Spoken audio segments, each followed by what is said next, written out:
Sejam bem-vindos a Como Não Ter um Ataque de Pânico em Primeiro Governo e PrEP. Esta formação foi mais ou menos roubada ao Fatah, no sentido em que eu roubei o título, pensei que ia roubar os slides e depois eu percebi-me que não ia fazer nada do que o Fatah fez. Para quem não sabe, meu nome é Beatriz Barbosa, mais conhecida como Bi. Uh, Sei algumas coisas de debate, ocasionalmente debato, tenho algumas CIEs, tenho números finais perdidas, essas coisas assim. Eh, Isto são apenas algumas ideias úteis, formas de se pensar em casos ou de montar casos, não necessariamente tipo, não esperem as soluções e as respostas para todos os debates da vossa vida a partir desta formação. Dito isto, alguns caveats, ou seja, alguns reparos a fazer. Número um, eu não sou a Big CEO, eu não sou a melhor debatora à face do planeta. Há coisas que eu me vou esquecer de dizer, há coisas que poderão ser mais importantes de ser trazidas, ah, que eu, se calhar, não vou trazer. Número um, porque. Obrigada. Número um, porque isto também é suposto ser introdutório. Número 2, porque às vezes as pessoas esquecem-se, nem todos os seres humanos ou debatedores são necessariamente perfeitos, podem haver coisas que me estão a faltar. Ah, Espero que não olhem para isto como a única forma de se fazer um caso ou a única forma de se pensar em fazer prep times. 2, estejam à vontade para levantar perguntas, é sempre bom, isto deve ser minimamente participativo. 3, como eu disse, esta formação será muito mais introdutória, não é necessariamente para debatedores avançados, mas estejam à vontade para ficar, para caso queiram lembrar-se de algumas coisas. 4, acho que é um bocado óbvio que não dá para fazer bons casos sem saber todos os tipos de emoções que existem e o que cada um deles pede. Por favor, se estão e são iniciados, tentem informar-se um bocado sobre tipos de emoções. Eu até tenho uma formação um bocado mais escrita que eu vos posso mandar depois os slides. 5, é sempre bom ter alguma forma de cacifo analítico, no sentido em que é sempre bom termos alguma informação e estratégias ou argumentos comuns que nós efetivamente usamos, e isso vai se desenvolvendo ao longo da nossa carreira de debate. É normal que as pessoas sintam que ainda não têm necessariamente esse tipo de coisas para fazer tipo, casos muito complexos, ou seja, tentem sempre procurar informar-se o máximo possível, tentem sempre saber o máximo de coisas possíveis para conseguir montar bons casos. Saber como montar um caso eh, não é um substituto, não é um sucedâneo de nós efetivamente conseguirmos fazer um caso com informação boa. Por último, pá, isto é uma piada interna entre mim e Gonçalo. Teoria sem prática é um clube de leitura, e neste caso é um clube de leitura de debate. Vocês podem aprender e ver o máximo de informações possíveis que quiserem. Isso não substitui debaterem constantemente, debaterem ou fazerem exercícios de debate. Eu gosto muito, por exemplo, de dizer às pessoas para pelo menos tentarem fazer um PM por si só, gravarem, verem os seus defeitos. Há outros tipos de exercícios de debate que podem ter a ser feitos. Não estejam apenas a olhar à teoria, não estejam apenas a ver informações. Se querem efetivamente ser bons a debater, debatam. É um bocado simples. Treino e prática leva à perfeição. Ainda em caveados, como eu disse, esta formação ia ser roubada à Fatah, mas eu depois lembrei-me que eu não sou Fatah, e decidi fazer uma formação muito mais minha e decidi aproveitar para trazer este momento de iluminação para vocês. Porque é assim, da mesma forma que eu não sou Fatah, vocês não são Bi. Eu nunca serei tão boa como Fatah porque eu só consigo ser a melhor versão de mim. E isso significa que quando eu debato tenho de recorrer àquilo que são as minhas forças, tenho de recorrer àquilo que eu efetivamente sei e não tentar replicar os outros. Quando vocês estão a debater, a melhor forma de vocês conseguirem garantir que estão minimamente seguros daquilo que estão a dizer é recorrerem às vossas forças. Se algo não é propriamente intuitivo, há, por exemplo, o conhecimento que vocês têm que será um bocado análogo ao qual podem recorrer, e que será mais intuitivo para vocês. Não estejam a tentar debater psicologia ou a trazer mecanismos psicológicos, não se tenham à vontade com isso. Tentem encontrar outra forma, tentem encontrar outro caminho, um caminho que seja vosso. Como diz esta menina do Sailor Moon, be yourself, tipo, o resto das pessoas já são elas próprias, é um bocado difícil sermos elas. Agora, sobre casos. Isto é uma coisa muito importante para iniciados, mas não só para iniciados, porque eu vejo muita gente competente a fazer isto. Casos não são um conjunto de argumentos e fita cola. Quando eu quero que vocês tragam um caso tem de ter uma ideia central, normalmente expressa apenas numa frase. Por exemplo, estamos a falar em. Eu odeio tanto este exemplo, mas acabamos sempre por recorrer a ele. Esta casa legalizaria todas as drogas. Eu consigo resumir o caso, porque eu sei perfeitamente o caso que faria em primeiro governo, de conseguimos trazer mais segurança e mais saúde ao legalizar as drogas. fácil, simples, e os argumentos que eu trouxer são todos à volta destas ideias centrais. Eu peço que quando vocês estiverem a fazer prep, mesmo que tenham ideias que até possam ser boas, se já têm uma ideia de caso e já têm um núcleo desse caso, ou seja, algo que acham ser mais importante que efetivamente vão trabalhar, não estejam a adicionar ideias que muitas vezes até podem ser interessantes, mas que vão acabar por ser pouco desenvolvidas e roubar-vos tempo de vocês conseguirem desenvolver a ideia central do caso. Descartem as ideias que não sejam complementares ao núcleo do caso. Um argumento bem trabalhado, com bom contexto, impactos comparativas claras, será sempre melhor do que 20 argumentos numa gabardine a fingirem ser um caso. Ideias que efetivamente ficam com as pessoas, ideias que são bem explicadas, são intuitivas e que são minimamente catchy. Não é necessariamente catchy, é coisas que chamem a nossa atenção, muitas vezes vencem debates, certo? Especialmente estando em primeiro governo. Assim, como é que nós construímos um caso? Eu vou-vos dar, eu não sei se são 6 ou 7, sou um bocado caótica, peço desculpa, um conjunto de passinhos que eu acho minimamente importantes. E mais uma vez, malta, isto são coisas intuitivas, são coisas que vocês efetivamente deviam saber, mas é tipo o mais importante para nós conseguirmos construir um caso e a partir daí, efetivamente, termos casos que são bons. Número um é encontrar a questão principal ou as questões principais do debate. Reparem, quando estamos a falar, por exemplo, em legalizar todas as drogas, é óbvio que existem vários problemas subjacentes ao tráfico e ao consumo de drogas em vários países diferentes. Quando nós falamos em encontrar as questões do debate, depende também daquilo que é a situação geográfica e temporal do debate em si. Hoje em dia, os debates não precisam necessariamente de ocorrer num espaço específico e não é fácil, até mesmo de acordo com o manual, caso não esteja indicado na moção, um debatedor qualquer cingir o debate a certo sítio específico. Por exemplo, eu não vou dizer vamos legalizar todas as drogas, mas especificamente em Portugal, o que significa que no debate legalizar todas as drogas, se ele efetivamente não é restrito a Portugal, nós podemos falar de questões que também são muito mais comuns em países onde existe muito mais narcotráfico, onde o narcotráfico efetivamente é dominante. Elas tornam-se efetivamente relevantes e são questões importantes para nós trazermos ao debate. O que eu quero dizer com isto? Pá, é simples. Vocês pensam em droga, pensam em três coisas imediatamente. Número um, quem consome. Número dois, quem vende. E número três, as pessoas à volta que efetivamente têm de. Perdão.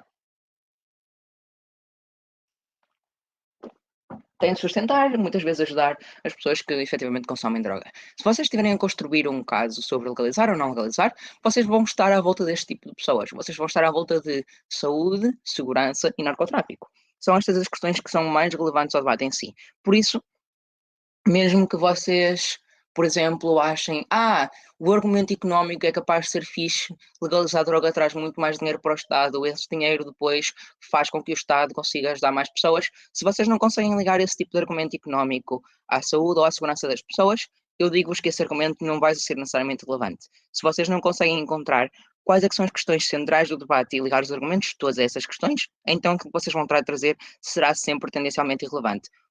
Por que é que nós achamos isto necessariamente importante? Especialmente em primeiro governo, muitas vezes há ideias que até podem parecer pouco relevantes, que depois as tensões conseguem trabalhar de forma a trazer o máximo de relevância. Mas em primeiro governo nós não temos o tempo de pegar em questões que não são centrais ao debate como um todo e estar a trabalhar essa relevância nesse sentido. Temos de pegar nas coisas que efetivamente são mais intuitivas, porque temos um tempo curto para debater, certo? Para fazer prep, peço desculpa, e isso significa que então devemos focar-nos naquilo que é efetivamente mais simples e mais central ao debate como um todo. Não falo em economia, por exemplo, num debate sobre droga, da mesma forma que, por mais interessante que, por exemplo, num debate desta casa, enquanto Israel aboliria o serviço militar obrigatório, seja falarmos sobre como é que outros países efetivamente reagem, a maior parte das vezes é muito mais intuitivo, muito mais simples nós falarmos, em primeiro lugar, sobre o posicionamento de Israel e sobre os soldados israelitas, se bem que, pronto, este não é o melhor exemplo, é apenas um exemplo que me surge.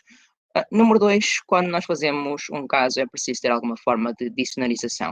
Uh, Mais uma vez, eu não entendo porque é que está tanta gente competente a entrar. Isto é uma coisa introdutória. Mas ok, dicionarização, o que eu quero dizer com isto? Definições. Reparem, muitas vezes as emoções têm definições que são um bocadinho confusas, muitas vezes as emoções têm ou palavras que são um bocadinho confusas ou vagas, e vocês têm um poder especial, em primeiro governo, em definir estas palavras de forma a fazer com que consigam montar o caso em cima delas, certo? Um exemplo bom, ah, será e a Raquel agora vai ficar um bocadinho chateada, ou não, porque ela até estava a debater bem. Nós tivemos a nossa moção final do Epic, que era "Esta casa lamenta o legado de Severus Snape", e haviam 2 correntes dentro da CA, muito engraçadamente, sobre se devíamos ou não ter um infoslide sobre o que é, legado. Nós achámos por bem que esse legado não fosse que legado não fosse definido no infoslide, por uma coisa muito simples. Um, traz maior riqueza ao debate quando existe um bocadinho de disputa de definições, e 2, nós chegamos à conclusão que, mesmo que houvessem definições um bocadinho diferentes daquilo que é legado, elas não estariam a ser tão diferentes no sentido de descarrilarem o debate como um todo. Ainda assim, em primeiro governo, é preciso nós fazermos o trabalho de definir o que é o legado de uma pessoa. Neste caso, é o impacto, podemos dizer, que foi definido como o impacto que essa pessoa ou essa personagem teria no dia a dia das pessoas ou das pessoas ah, que leram a obra Harry Potter em si. Quando vocês fazem um prep, e especialmente em primeiro governo, têm a obrigação de definir estes termos que muitas vezes são vagos, porque de outra forma não conseguem efetivamente trabalhar.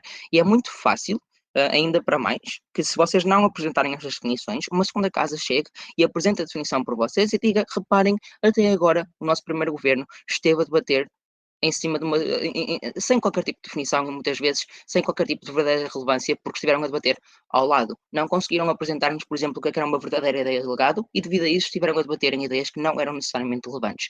Em primeiro governo, especificamente, é muito, mas muito importante, e tanto para a primeira oposição que depois vai disputar, tentarmos olhar estes termos que são vagos e garantir que eles efetivamente estão bem definidos. Da mesma forma, quando eu digo dicionarização, também digo, e já vamos falar um bocadinho mais sobre isso, mas definir como é que algumas coisas efetivamente vão acontecer de forma minimamente razoável dentro do debate, certo? Terceiro, aquilo que eu acho de chamar de trabalho jornalístico, ou who, what, when, where, why and how. Simples, toda e qualquer moção tem dentro de si não só problemas claros, questões claras que necessitam de ser resolvidas, mas também um conjunto de atores interligados entre si que muitas vezes necessitam de ser definidos, de ser encontrados e de vocês precisam explicar algumas coisas. Como é que estas pessoas vivem? Como é que é o mundo para elas, por exemplo? Como é que elas pensam e quais é que são os incentivos que os fazem fazer X. Sei lá, numa moção sobre o Irão, por exemplo, eu acho tendencialmente errado que a maior parte das pessoas assuma que o governo iraniano é a representação do povo iraniano. Estamos a falar em dois agentes completamente diferentes e muitas vezes com interesses tão totalmente antagónicos. Reparem que existem várias revoluções hoje em dia dentro do Irão, exatamente por causa disso. Existe uma disputa gigantesca contra a polícia religiosa iraniana. Por que isto acontece? Porque não há um verdadeiro alinhamento entre Estado, certo? Entre Estado e a população. Por isso, muitas vezes, por exemplo, quando estamos a falar, debater alguma coisa que esta casa enquanto Irão, é sempre importante nós perguntarmos enquanto que Irão. Estamos a falar necessariamente do interesse do Irão enquanto Estado e, nesse sentido, reconhecemos que é um Estado autocrático que efetivamente não quer saber da sua população.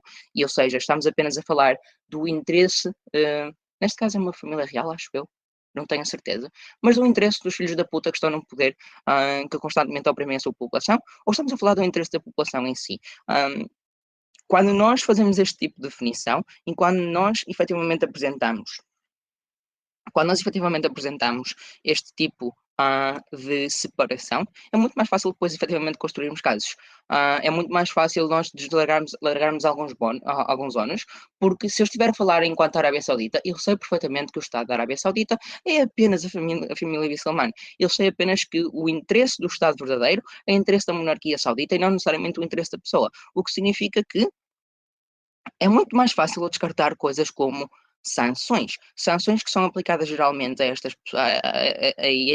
este país, a este Estado, podem efetivamente afetar a economia, podem fazer com que a população passe fome, mas elas só passam a ser relevantes para o Estado iraniano em si, a partir do momento em que a família Bin Salman sente que o seu poder está necessariamente a ser ameaçado, certo? Elas só funcionam a partir do momento em que quem está verdadeiramente no poder, que é completamente ditados de separar da população e não tem em conta os seus interesses, é verdadeiramente afetado, ou seja, estamos a falar no interesse do agente, importa identificá-lo minimamente bem e saber que muitas vezes ele não é um todo monolítico. Quem diz isto, diz também vocês terem uma mínima de, ou seja, quando estamos a falar deste tipo de contextualização, caracterização, é também importante vocês terem uma mínima ideia de como é que é o status quo, ah, quem são não só os agentes dentro dele, mas outras forças exteriores. Ah, por exemplo, mais uma vez a Arábia Saudita e a sua atuação no Médio Oriente é indissociável da sua aliança com os Estados Unidos da América. É indissociável das suas relações económicas com os Estados Unidos da América e é também indissociável do seu poder petrolífero, certo? Todas estas coisas de trabalho jornalístico são aquilo que nos permite efetivamente pintar o mundo e ter os atores dentro do mesmo mundo para podermos construir um caso. Porque nós estamos a pensar quem são estas pessoas, como é que elas trabalham e como é que elas vão agir, e isso é o que nos permite depois apresentar alguma forma de mecanismo, eu detesto o termo mecanismo, já agora, isso é uma rant para outro dia, mas eu detesto o termo mecanismo, para mostrar como é que aquilo que nós achamos que vai acontecer, efetivamente vai acontecer, ou porque aquilo que nós estamos a trazer é de alguma forma minimamente relevante, certo? Pergunta-se até agora. Silêncio total, ok. Ah, modelos. Depois de termos minimamente definidas as palavras, depois de termos uma ideia de como é que o mundo funciona, como é que as pessoas dentro dele funcionam, cabe-nos agora, em situações específicas em que precisamos de o fazer, apresentar alguma forma de modelo ou então alguma forma de mundo ideal. Por exemplo, em emoções, esta casa prefere um mundo, que hoje em dia são tendencialmente retrospectivas, cabe-nos a nós definir como é que este mundo, de alguma forma, seria, pensaria. E o que eu quero dizer o que é que eu acho importante dizer quanto a isto? Número um, em emoções de policy, esta casa implementaria alguma coisa. Vocês podem usar o modelo para tentar fugir a alguns burdens, desde que o modelo não exceda necessariamente o fiat, ou seja, não vá além daquilo que seriam gastos razoáveis para o governo executar esta medida e que não retire completamente o espaço de debate à oposição.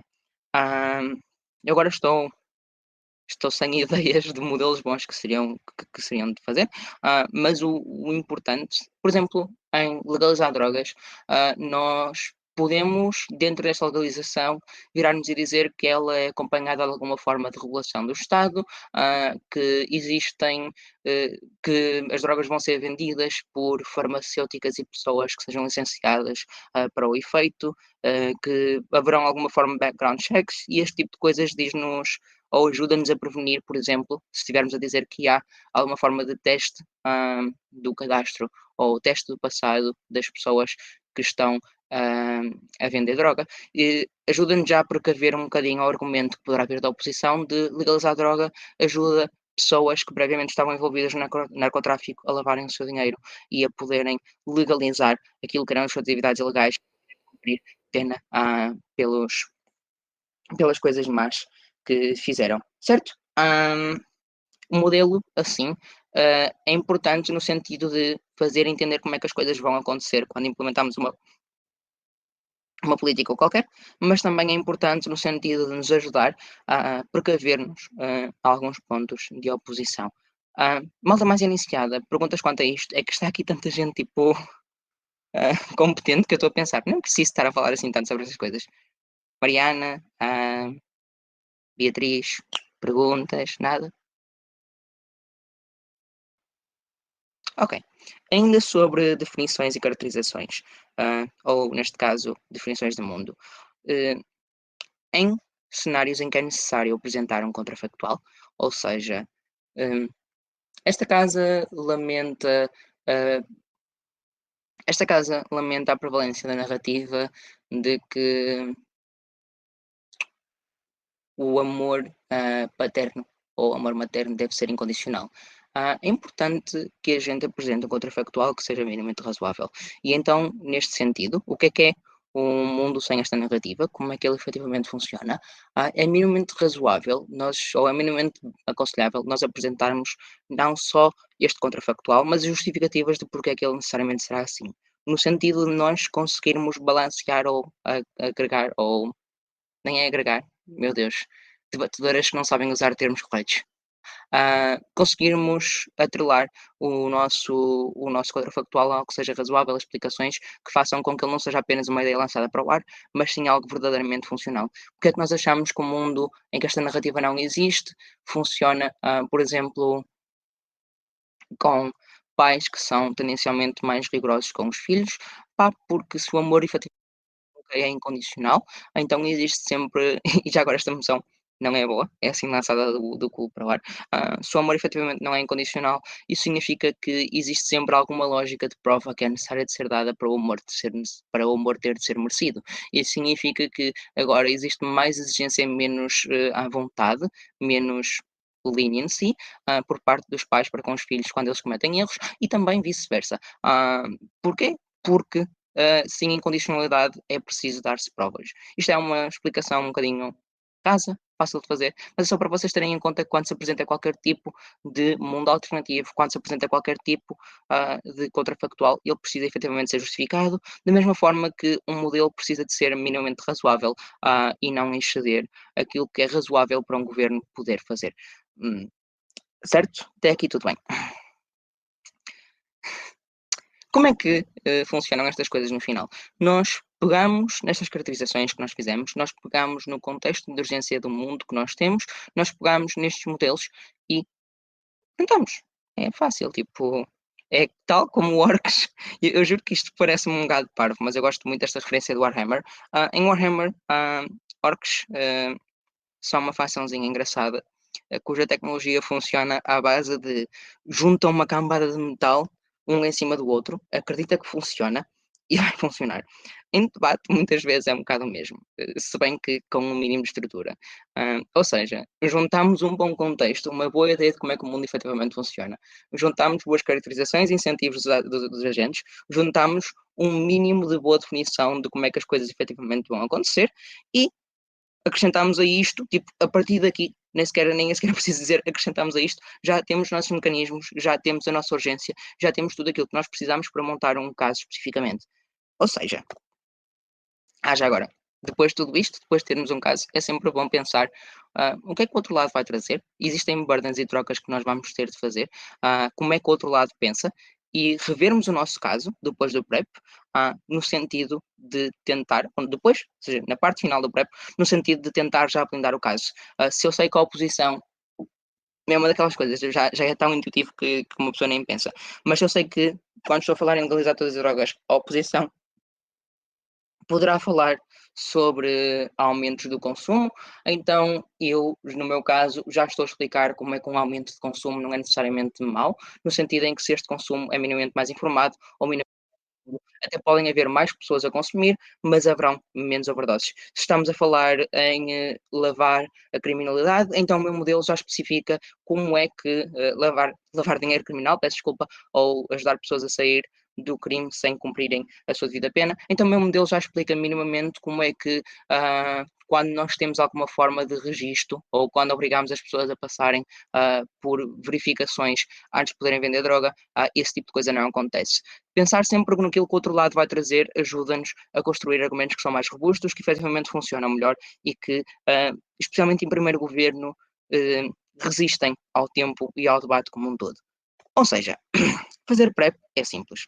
Nós identificamos as questões que são mais importantes da moção, a urgência daquilo que é preciso resolver, certo? Definimos os termos que possam ser vagos de forma razoável para poder trabalhar sobre os mesmos, entendemos como é que o mundo é, quem são os agentes relevantes da moção, como é que se mexem e como é que eles são afetados, ou seja, como é que eles pensam, o que é que são os incentivos que funcionam para eles e como é que eles acabam por depois mudar de vida ou não mudar, como é que a vida fica melhor ou pior para eles quando a emoção acontece, certo? Se necessário, apresentamos modelos ou contrafactuais ou ideias alternativas do mundo quando a emoção pede isso. A partir de tudo o que surgiu antes, temos aquilo que são os nossos mecanismos, temos aquilo que são as nossas justificações de como é que as coisas efetivamente vão acontecer e depois blindamos face ao outro lado.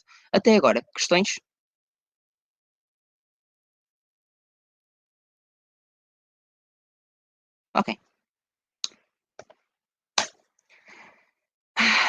E agora chegamos à parte mais fácil, a mais chata. Eu sei que isto parece fácil de fazer, mas a maior parte de vocês são primeiro quando estão em primeiro governo, não têm tempo ou então estão efetivamente em pânico para não conseguir fazer estas coisas. E então é aqui que nós entramos o não ter um ataque de pânico em primeiro governo ou não ter um ataque de pânico em PrEP, certo? Antes de tudo, é preciso ter bons fundamentais. Eu não estou à espera que em primeiro governo vocês reinventem a roda. Eu adoro fazer casos alucinados, eu adoro fazer casos com ideias que muitas vezes são inesperadas para o debate, mas é muito fácil, especialmente sendo, sendo iniciado, uma pessoa tentar fazer um caso desses em primeiro governo e esse caso a necessariamente correr mal. Porquê? Porque já existem argumentos que são muito mais intuitivos e muito mais fáceis de correr, e que a maior parte, por exemplo, da vossa oposição, primeira oposição, vai fazer esse tipo de argumentos e vai tê-lo muito melhor desenvolvido e trabalhado do que vocês que estão a tentar fazer uma extensão em primeiro governo. E devido a isso é muito mais fácil que eles vos coloquem como irrelevantes. Ou seja, se vocês veem algo que é efetivamente óbvio, se veem algo que é tipo o tema da moção, apesar de haverem outros temas que até podem ser trabalhados para serem relevantes, peguem nesses. Façam o que é simples. Façam aquilo que chamamos de feijão com arroz. É fácil de fazer, eu sei. O argumento já é esperado. Vocês até podem achar que o outro lado até pode já estar a pensar como rebater esse argumento. Mas isso é porque a maior parte das pessoas, quando pegam nestes argumentos, faz o mais simples possível. Eu quero que vocês, tipo, keep it simple, certo?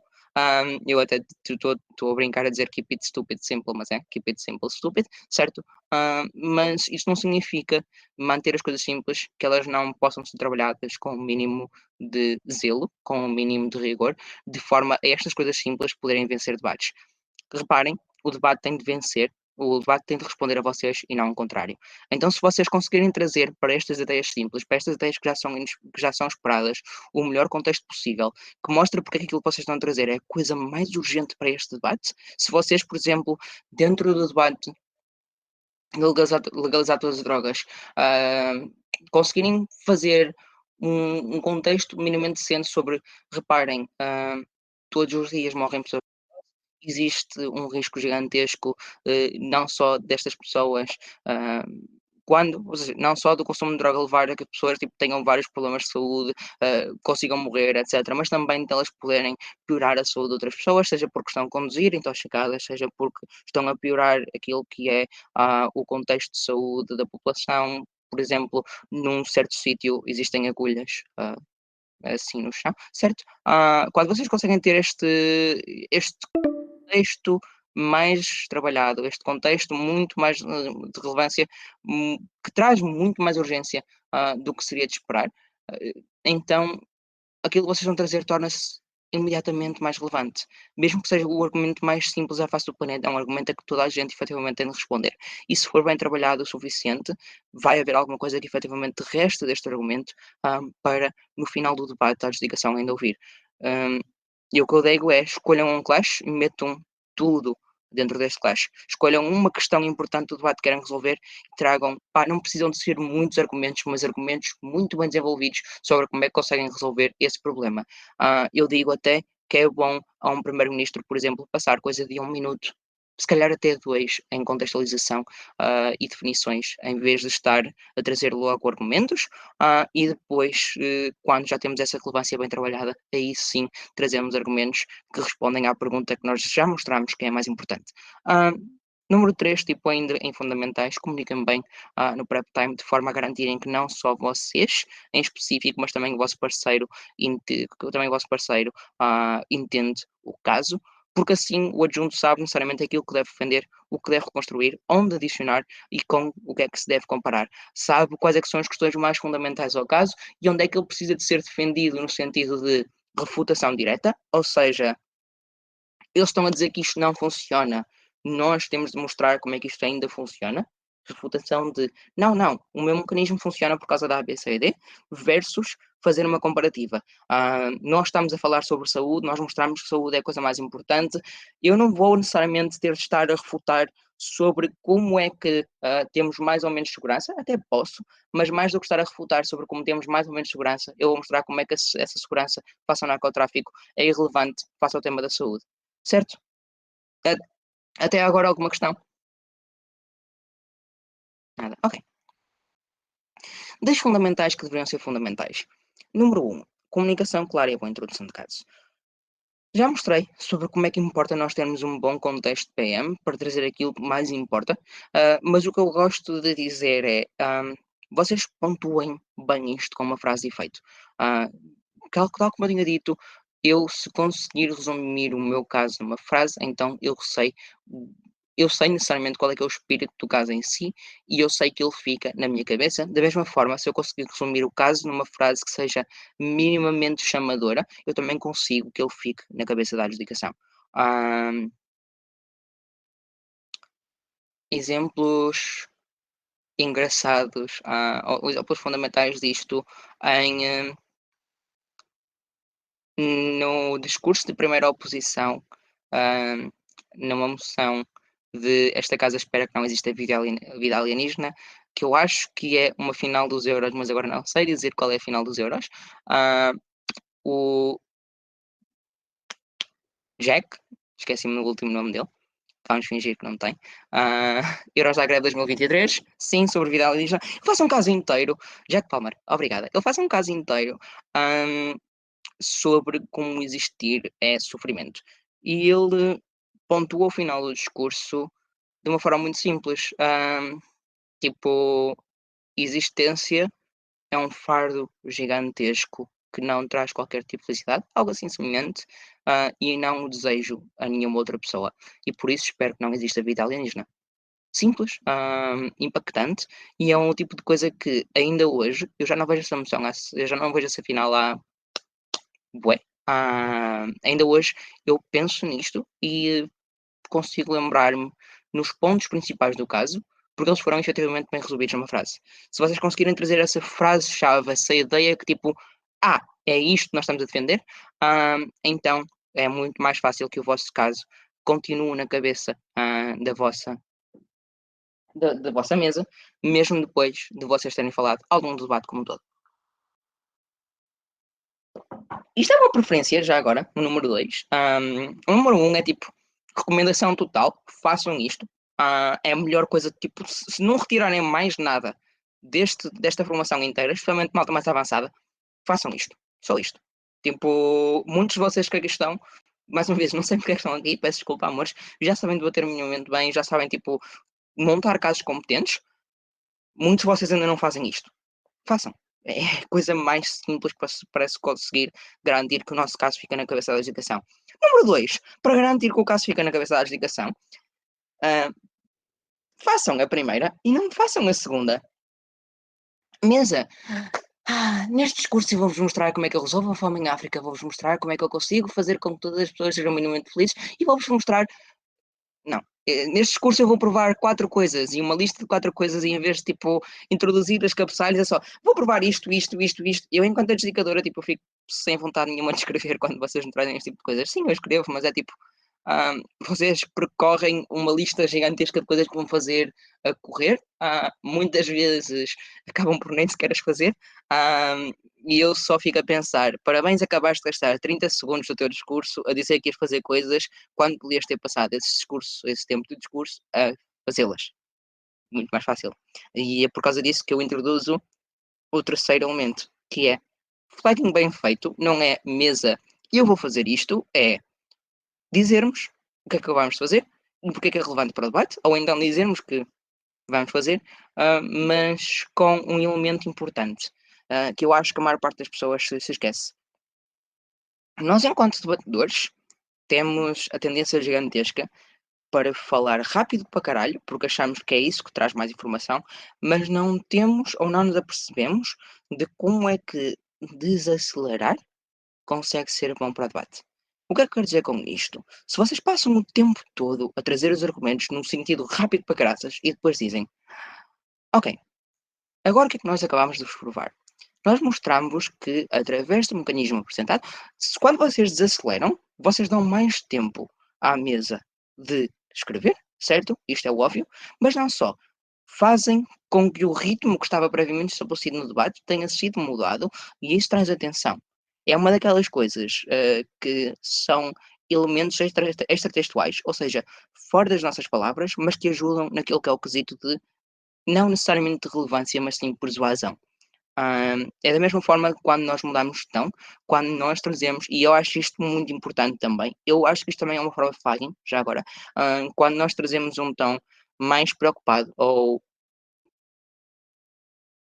mais elevado até, para certos assuntos, eles tornam-se mais relevantes. Existe uma diferença muito grande entre eu, por exemplo, virar-me e dizer, hã reconhecer a humanidade dos animais é algo fulcral, ou reconhecer que animais são seres, com, hum, um valor moral equivalente é algo fulcral para nós, enquanto seres humanos, conseguirmos dar-lhes uma vida digna e direitos, versus eu dizer: "Nós reconhecermos a humanidade destes indivíduos, a humanidade destes animais, é algo que é fundamental", certo? Existe aqui muito mais ênfase e esse ênfase faz com que haja muito mais atenção. Quando vocês têm um tom monocórdico, e isto é uma discussão que nós tivemos há algum tempo atrás também nesta casa, quando vocês têm um tom monocórdico, esse tom muitas vezes acaba por ser tendencialmente prejudicial, da mesma forma que se vocês passarem o debate inteiro aos berros, o debate inteiro também a falar super rápido, isso acaba por ser um bocado prejudicial para a dedicação.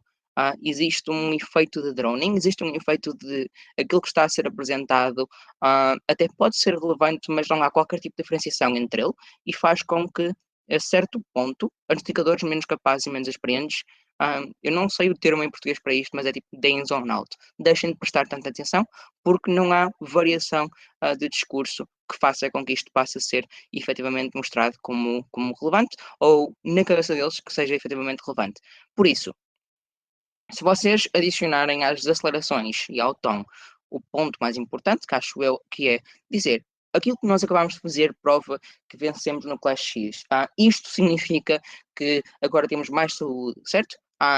Ou então o clássico mesa, reparem que isto faz isto. Então conseguem trazer muito mais facilmente a atenção à mesa. E porque é que é importante que vocês chamem a atenção à mesa? Estando em primeiro governo, vocês têm que ter um máximo de garantias de que a mesa ouve o vosso caso e se lembra do vosso caso. Quanto mais sinalização a eles vocês fizerem, quanto mais vezes vocês disserem: "Reparem naquilo que nós estamos a trazer", ou mais truques vocês usarem para eles se lembrarem de vós, melhor. No sentido em que, mais uma vez, por uma lógica cronológica, todo o debate tem de responder ao vosso caso, então o vosso caso tem de ser minimamente bem lembrado. Ok. E se eu não souber nada? Como eu estava a dizer, eu acho que isto muitas vezes é um problema que a maior parte dos iniciados acha que tem. Ah, Porque isso não é bem assim. Mas pronto, há alguns pontos interessantes. Em primeiro, isto pode ser e é muitas vezes comatado a longo prazo. Hum, Porquê? Primeiro porque vocês são introduzidos a muito mais debates e muito mais temas de debate, e ouvem mais pessoas a falar sobre eles e vão ganhando alguma forma de informação ou mais conhecimento sobre o tema, mesmo que seja muitas vezes tangencial e não necessariamente conhecimento real. As pessoas mentem muito em debate, é real.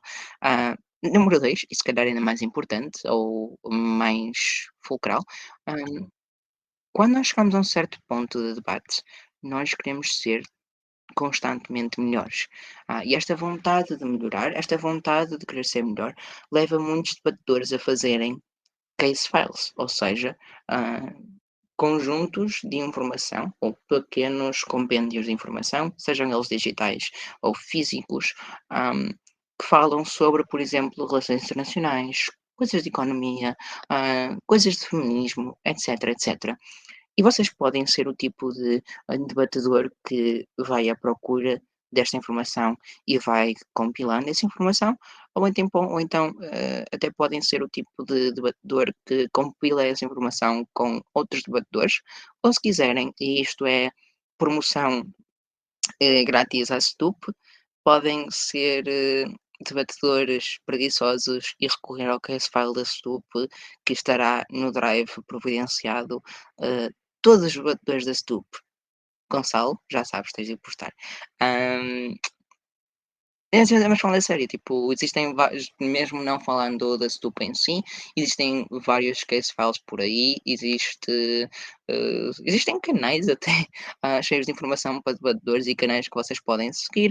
Podem ir lendo mais notícias, em situações, podem ir lendo mais notícias, por exemplo, ou procurar, por jornais específicos, coisas assim semelhantes. Há quem diga: leiam o The Economist e já agora o Huffington Post e sabes lá bem o quê.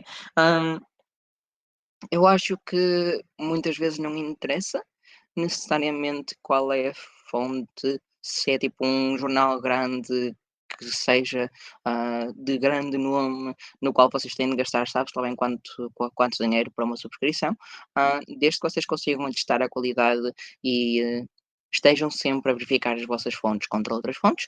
ah, Tentar ver notícias é, em geral, uma das boas formas de nos informarmos para o debate, especialmente em termos de relações internacionais. Ah, e também, tipo, eu sei que isto não é, ah, não é a fonte mais confiável à face do planeta, mas vocês são debatedores, ninguém está à espera que sejam as pessoas mais informadas do mundo. Se alguma vez quiserem pesquisar mais sobre um tópico, partirem da Wikipédia, encontrarem os links que lá estão e depois irem ver os artigos de jornal e as coisas que estão, tipo, a partir dos links da Wikipédia, é sempre bom.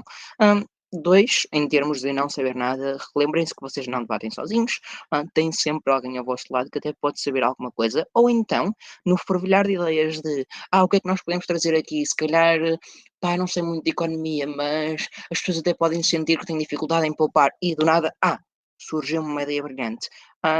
Quando vocês, tipo, vão fazendo brainstorming, a outra pessoa até pode não saber, pode saber tão pouco quanto vocês, mas existe sempre a possibilidade de surgirem algumas ideias brilhantes e por isso é que naqueles primeiros momentos de prep, é sempre bom irmos na situação em que estamos mesmo desesperados, irmos trocando o máximo de ideias possíveis a ver se algo funciona para nos agarrarmos a uma ideia que seja boa o suficiente para depois trabalhar.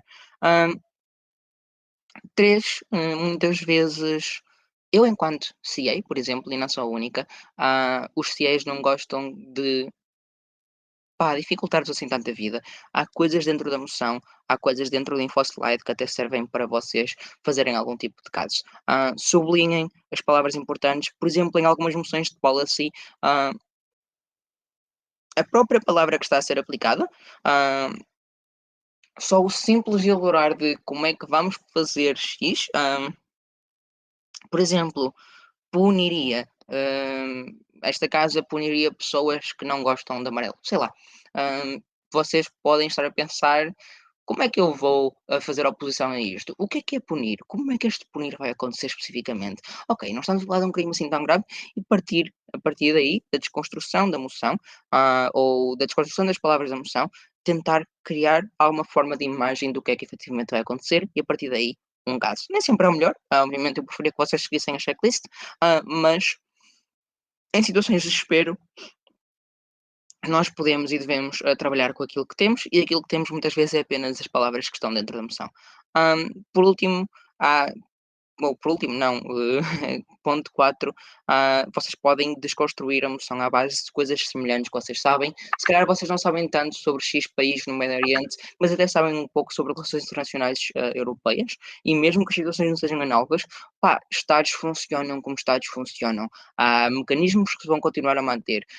Eu não sei assim tanto sobre as relações que existirão, entre os vários estados diferentes da Chechnya, mas eu sei um bocadinho sobre, como é que funcionavam os Estados americanos pré-unificação e como é que eram as suas relações. Se calhar existem aí coisas análogas, de tensões em termos de relações económicas, partilha de grãos, coisas assim semelhantes, não sei, que podem ser usadas, de certa forma, para vocês, irem, construindo alguma forma de casos. Situações análogas tentam extrair o máximo daquilo que sabem, e depois aplicar uma situação semelhante, às vezes corre bem, há outras alturas em que não corre bem. O que importa antes de tudo é se achamos que não sabemos nada, pelo menos termos um caso, é melhor do que irmos para lá e não dizer nada. Por último, e acho que é tipo o, o que acontece muitas, mas muitas vezes, há alturas em que as pessoas só sabem fazer oposição a dada moção, ou só sabem fazer governo. Então, aí o que eu aconselho é se tu fosse a refutar-te a ti próprio ou a ti própria, o que é que tu fazias? O caso é que se tu estás e se tens consciência de como é que o caso de oposição funcionaria, ou um caso de oposição funcionaria, tenta fazer negação nesse caso, tenta fazer negação desse caso e chegas a um caso do governo a partir daí. Porque pá, mesmo que dê para falar várias coisas diferentes, sobre um dado tópico, a maior parte das moções tem um conjunto de questões, tem um conjunto, finito de questões que trabalham, e então nesse sentido, por exemplo, se alguém vai estar a falar sobre como é que a saúde fica melhor, e nós sabemos que um caso de como é que a saúde fica melhor funciona, nós podemos fazer o contrário e dizer: "Não, na realidade a saúde fica pior, porque as razões que eu estava a apresentar não funcionam assim tão bem". Ir fazendo o inverso, e dessa forma, tentar construir alguma forma de caso. Certo? Eu agora estou ok. Coisas para nunca fazer. Assumir que nunca vamos ter ideias. Quando nós viramos e dizemos: "Eu não faço puta ideia o que é que eu faço, eu não sei o que é que eu vou fazer aqui, eu não tenho como conseguir fazer um caso", e empancamos nesta lógica tendencialmente autoderrotista, então nós nunca vamos conseguir fazer um caso. Se a ideia que nós estamos a ter é: "Eu não consigo, eu não consigo, eu não consigo, eu não consigo", hum, não há muito a fazer a partir daí, certo? Vocês vão empancar aqui, em vez de e a partir do momento em que, ficam nisto, então é muito fácil alguém até chegar a um ponto e dizer: "Ah, se calhar até tenho esta ideia", e vocês já estão: "Não, nada funciona, já pensei nisso", descartam. Hum, Muitas vezes ideias que até podem parecer más, pá, se na situação em que são a única coisa possível a fazer, ou a única coisa que vocês podem rolar, em vez de dizer: "Não consigo, essa ideia não faz sentido", tentem efetivamente trabalhá-la. Ah, Dizer nunca vamos conseguir trazer algo que seja relevante e assumir a priori que isso vai acontecer é a forma mais garantida de se conseguir perder um debate. Da mesma forma que assumir, estamos numa sala forte, então não vamos vencer, ou vamos jogar para o segundo lugar. Não só pode fazer com que vocês percam um debate, como também tipo, não é uma forma boa de vocês debaterem e não é uma forma de vocês se divertirem. Vocês entrarem num debate já com a derrota em mente, faz com que debatam com menos confiança. Isso faz com que eu, enquanto adjudicadora, sinta que vocês não estão com confiança no vosso caso e então, até em termos inconscientes, eu sinto-vos como menos persuasivos. Obviamente que eu, pá, independentemente do vosso tom, vou estar a apontar na mesma, mas muitas vezes um bom tom ajuda a vender um caso.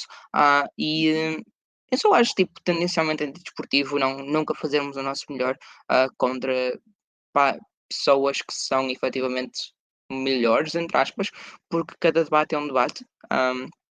Não há vitórias automáticas e não há quartos automáticos.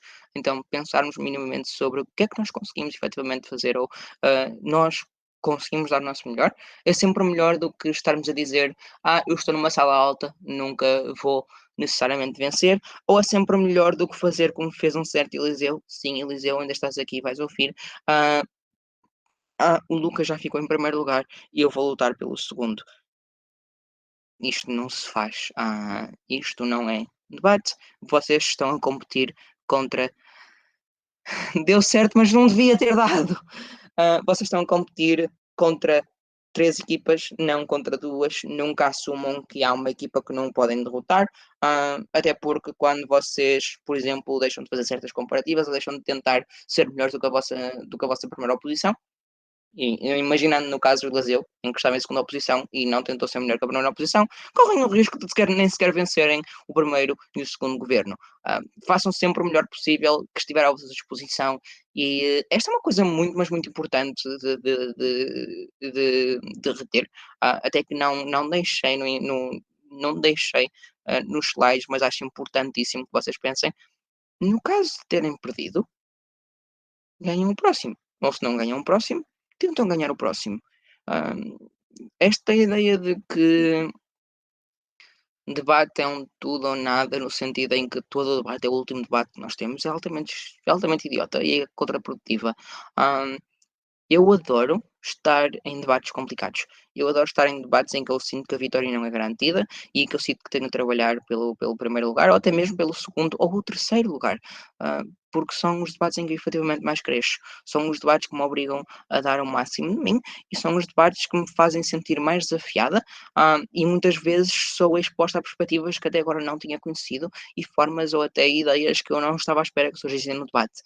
São os melhores debates que nós podemos ter, então, quando vocês estão numa sala forte, não vejam isso como uma coisa má, vejam isso como uma benção. Vejam isso como um momento para se desafiarem a vocês próprios e tentarem ir além daquilo que tinham feito até agora. Pá, têm, vocês têm Golias à vossa frente, peguem na puta da vossa. Como é que se chamava a coisinha agora? Fisga, fisga, peguem na puta da vossa fisga e tentem atirar com a pedra com o máximo de força que puderem, e eventualmente o gigante cai. E se não cair, pá, pelo menos é mais um dia de treino em que atiramos com uma pedra com força, eventualmente vai ter força suficiente. Por último, eu não acho bem saltar logo para a construção dos casos sem pensar muito na emoção. Muitas vezes pessoas com conhecimento específico ou uma ideia genial de um caso pensam, ok, já sei o caso. Não, o nome é uma fisga, funda é não, é uma fisga, tipo, não é uma fisga naquele sentido de ser mas é suposto eu estar a dar uma informação.